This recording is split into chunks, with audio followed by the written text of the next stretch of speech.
Welcome to Founders Future, a podcast powered by Closers.io, where we dive into the journeys of innovative entrepreneurs and explore the road ahead for them and their companies.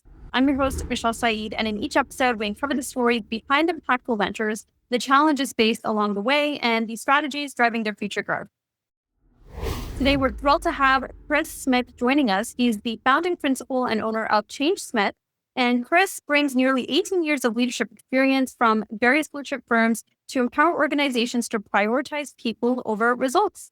We'll explore his founding story, how Change Smith is transforming organizational health, and his vision for scaling this impactful firm. So let's dive in. Chris, welcome to Founders Future. Hi, Michelle. Thank you so much for having me. Absolute pleasure having you on today. So take us back to the beginning. What specific problem within the organizational health landscape, perhaps around prioritizing results over people or unhealthy workplaces, inspired you to actually start Change Smith? Sure. I can take you back to the beginning. And this is going to sound like it began in the 1960s, but it really was the 1990s.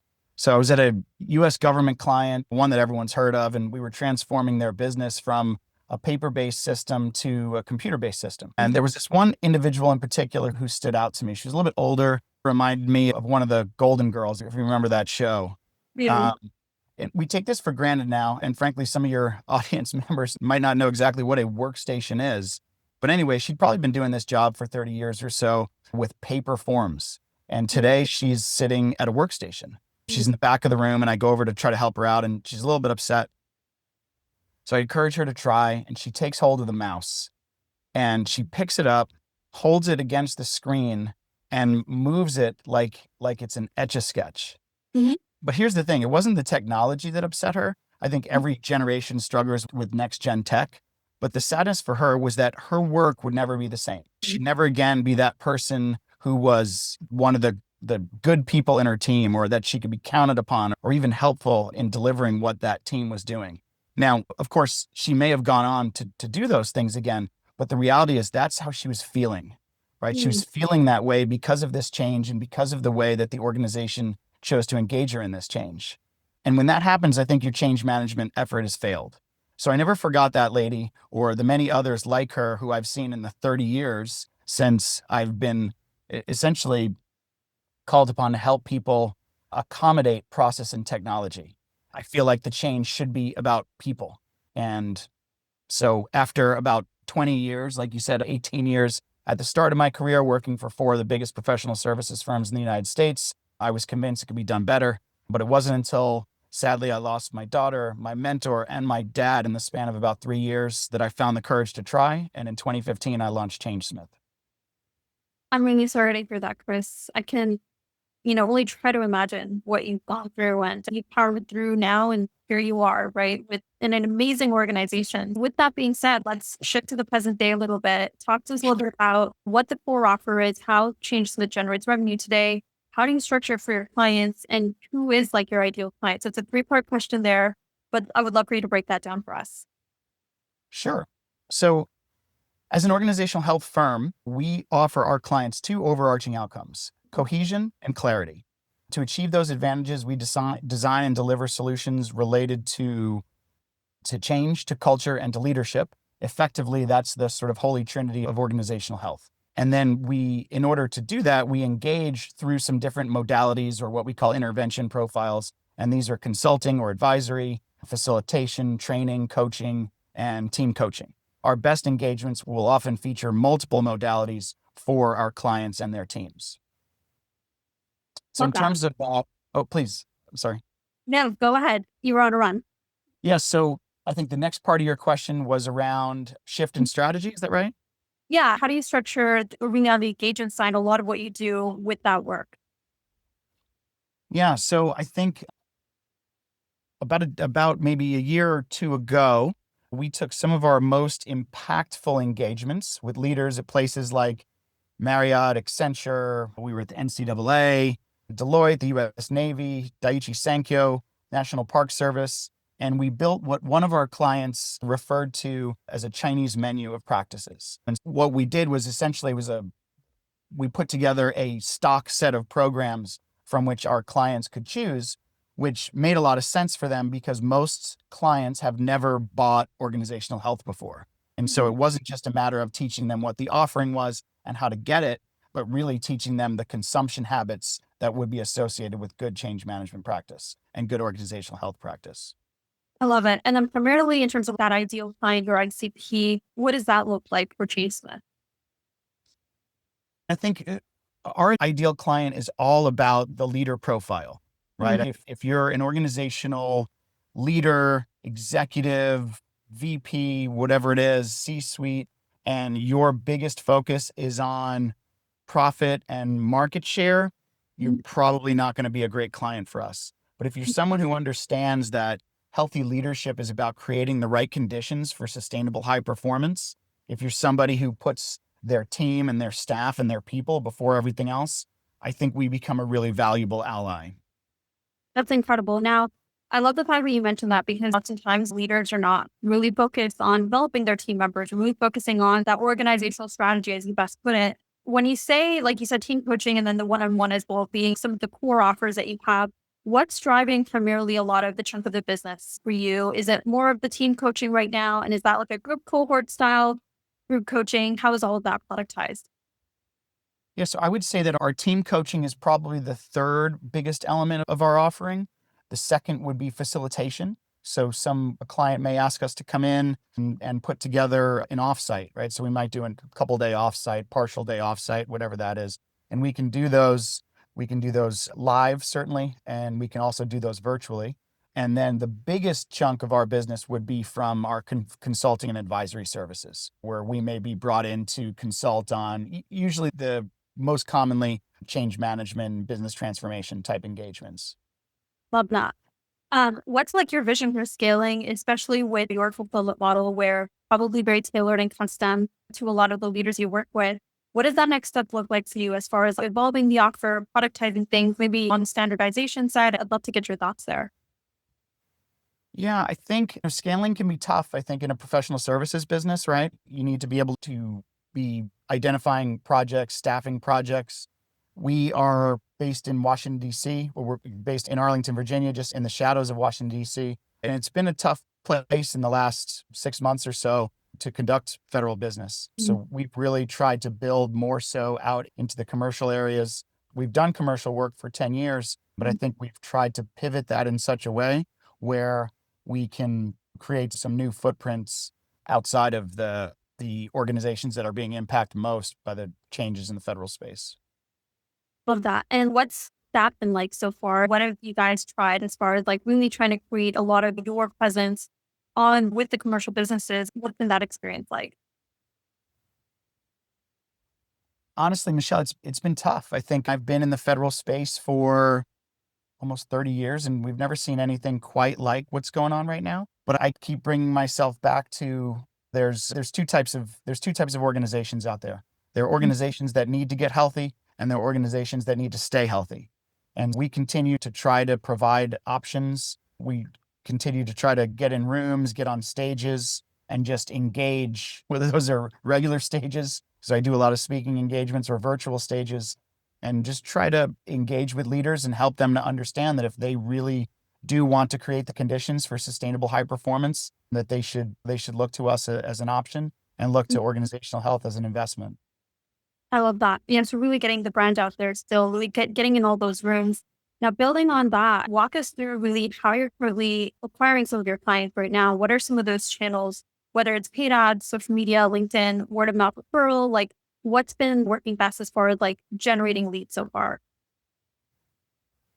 Gosh, I mean, we're almost having to relearn, right? I think we have two very distinct processes between federal and commercial. I won't go into too much detail around the federal, just given all the circumstances. But I think that was our federal relationships were a real strength for us in building relationships with the local federal adjacent commercial organizations. And so we're really trying to relearn things and figure out how do we get into organizations that are further away from our wheelhouse, that haven't worked with organizational health in the past, that maybe have some doubts around the efficacy of organizational change, of the impacts that people can make, change management, and so on. So yeah, I mean, we're in full hustle mode right now in year 10, probably just as much as we were in maybe year two. Yeah. I mean, with the pivot, you're probably looking at some ways to really maybe on the paid ad side of things. That's something you guys are exploring potentially more to build a lot of that predictability, building that process forward to get the word out there. I think so. I think we're trying to get in front of the right groups, right? So whether that's conferences, we haven't done as much with paid ads, not that we're against it. I've also really just been trying to flood places like LinkedIn with content that's sensible, right? I think one of the things that's really powerful about organizational health is that if, if for those healthy leaders, like we talked about earlier, that truly care about their people, and again, there's no leaders out there who don't care about their people, but so we're talking sort of levels here, right? For those that really prioritize it, even when the market is in tough shape, I think that's a great opportunity to double down on building trust in your team, for building cohesiveness, for driving clarity of what your organization is all about, what you do, how you do it, why it's important that people receive the services that or products that you're looking to put out there. Those are all things that we can amplify and magnify as Changesmith, and I continue to hope that we can strike the right chord with those decision makers. Yeah, 100%. So it sounds like this is like probably an area where you guys are still finding ideas, learning how to really build that machine when it comes to getting in front of some of those commercial organizations and building that consistency, right, on the lead gen side of things. Absolutely. Yeah. I love that. Now, as far as like really sales go, how's all of that structured? Do you have a sales team and Change Smith, the marketing team?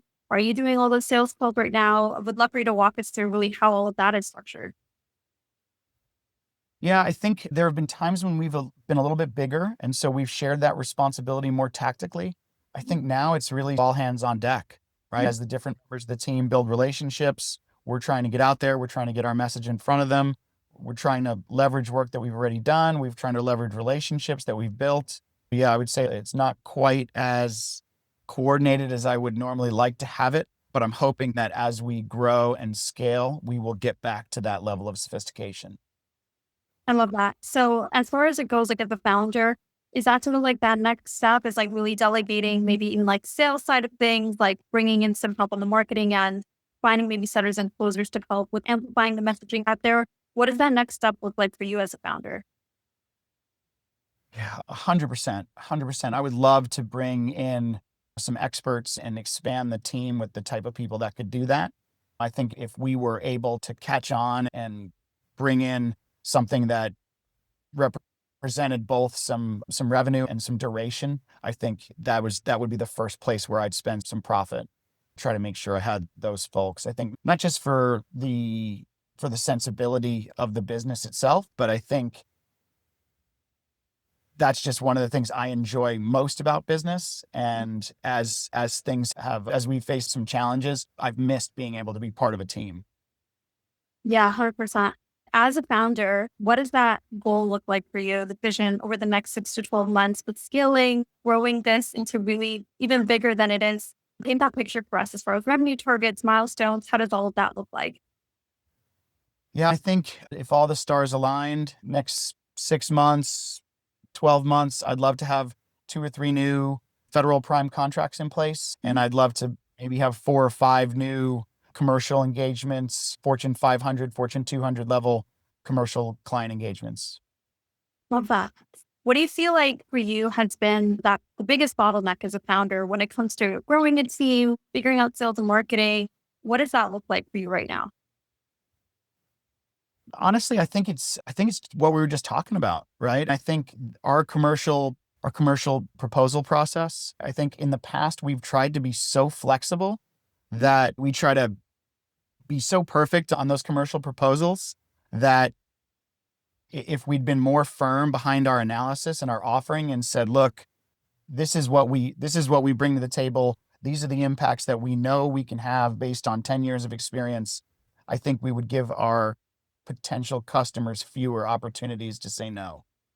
Yeah, 100%. It always comes down to that offering at the end of the day, structuring it in a way where it does resonate, right, with who you're going after. And it is like one of the common things on our podcast that we talk a lot about, that messaging and getting that really tied down. How do you see the organizational like health industry from a management perspective evolving in the coming years, especially as you guys are heading now in that direction away from federal or Maybe now focusing more on the commercial side, how is Change Smith positioning itself for that type of future? I I think that I think not even just for the organizational health space, but I think artificial intelligence is coming fast for everybody, Mhm. right? What I think is interesting, having been in the space for so long, that in the 90s, people felt about digital how they feel about AI. And then it was online, and then it was cloud. And with COVID-19, it was flexible work arrangements and virtual and things like that. So I think some of the same challenges persist with AI, and I think some of the same approaches to really enabling and empowering people and really creating the conditions where they can be successful through this transformation that is definitely coming their way. So I think as an organization that's focused on health, that's focused on people, that's with an offering that includes business transformation and change management, we are trying to get out in front of that as often as quickly as we can, and help our clients and hopefully future clients to create the conditions where they can most smoothly start to move into the AI generation. Yeah, 100%. And it's one of those landscapes right now, especially where there's a lot out there on AI, but that human centricity is one of the things that's getting diluted. So I know, especially with what you guys do at Change Smith, that's going to be a focus and really bringing that back for some of the clients you work with. No doubt. No doubt. Love that. If you can go back in time and give yourself some advice, just starting out, starting the company, what would you tell yourself? Oh gosh, that'd be a long conversation. I think I'd say one of the things is just, I'll apologize for the sports analogy, but getting reps, right? As a founder, as an entrepreneur, I think a lot of folks struggle because they come in, they've got a great idea, but the idea itself can be narrow, whereas building a business around that idea is very broad. And so you get somebody who shows up with a genius level idea, but then the design and delivery and the monetization thereof, I think they struggle a little bit more. So I would say to go out there and get reps, figure out how to build that business around that idea. Even if you're maybe not making a lot of money, you're getting your name out there, you're doing all of the things that will help you later. The next thing I think I would tell myself is not to mistake efficacy for demand. Mhm. And what I mean by that is Henry Ford built a lot of cars when what people still wanted were fast horses. Steve Jobs built a ton of iPhones when what people wanted were better flip phones, right? And so if you know that you've really nailed something that is going to be useful, you believe in it, you've got a team that believes in it, you've built infrastructure around getting it there, don't let people talk you out of changing what that should be. Sure, get better and improve and iterate, but stay true to yourself and that idea and try to get that idea out there, because if you're patient enough, it's going to come. Yeah, 100%. Focusing on the use case, right? And that's a piece of advice that I know resonates with our listeners today because a lot of times people don't think necessarily about, is this something that the product market fit, right? Is this something that's actually going to solve for something that doesn't exist right now in the market as far as the solution goes? That's very powerful. What? And and I Yeah. think even in terms of timeliness, right? You look at Nvidia and what they've done, and it's unbelievable how fast they've grown. They didn't try to build parallel processing. They were trying to build video games, and they just stumbled upon something. And not to take anything away from them, Nvidia, if you're listening, we apologize. We'd love to help you out if we could, if you need any organizational help. But Right. the reality is, like, they built something that was really different, and wow, like the market just came in such a way, and AI timed just right, and the rest, as they say, is history. Yeah, 100%. For the listeners, entrepreneurs, founders looking to follow in your footsteps, and they're looking to get away from the safety of a job, start something like this, taking that leap of faith, right, being a big step. What would you say to them? Well, one last thing, what's like the best piece of advice you would leave? Gosh, I'd say be healthy, right? Make the people with whom you engage feel amazing, right? Don't just make them feel like they're following you, right? Bring them along for that ride, right? I think everybody is really good about treating clients well, but if you can enable the conditions for a remarkable experience for all of your co-conspirators, you're going to get investment from them, time Mhm. investment, resource investment in a powerful way that's going to make you stronger. Be authentic, enable space for people to put their own fingerprints in there. I think in a world where there's so much focus on market share and profit, be one of those healthy leaders who can change the game for people. Love that. And the best tool or resource that gained from your professional background or maybe from like youth soccer coaching that you've done, what would you give as well to the listeners on that note? Gosh, I think AI, and again, I'm not even sure we're using the term properly, but gosh, it is powerful, right? I'm somebody who's liberal arts educated and really enjoy writing and developing my own content. I was a late adopter to AI, but I felt like I was cheating when I first did, but it really is so powerful. And I think for folks who can truly figure out how to synthesize that with their offering without conceding that human centricity, I'll use that phrase that you used, which I really like. If they can do that in such a way that creates a powerful balance, I think those organizations, even if they're a little bit later to market, are going to be much more powerful and enduring than the ones who go completely into AI and lose sort of their personality from a people perspective. Yeah, 100%. And the best way for the listeners to get in touch and work with you over at ChangeSmith, what does that look like? Yeah, we are at changesmithusa.com. And yeah, we would love to help any of your listeners. I will offer that we often do consultations just to help them understand where they stand from a health perspective before we look for a commitment on solutions and an effort. So we'd be happy to help any listeners. Incredible. On that note, Chris, thanks so much for joining us today, sharing your incredible journey with Smith. And we're excited to follow its success and see the way you're moving into a new landscape, empowering more and more leaders and organizations over the next year. So hopefully we can even do a part two and see how all of that unpacks. To our listeners, of course, if you enjoyed today's episode, don't forget to subscribe to Founders Future wherever you listen to your favorite podcasts. You can also follow us over at closers.io, where we're dedicated to helping businesses scale through appointment setters and world-class marketing systems. And of course, don't forget to listen to this episode, click subscribe, and follow us over at Spotify and Apple, where this episode will launch. And Chris did link his profile below, so we'll also mention that in the summary. And on one last note, until then, keep climbing and see you all on the next one.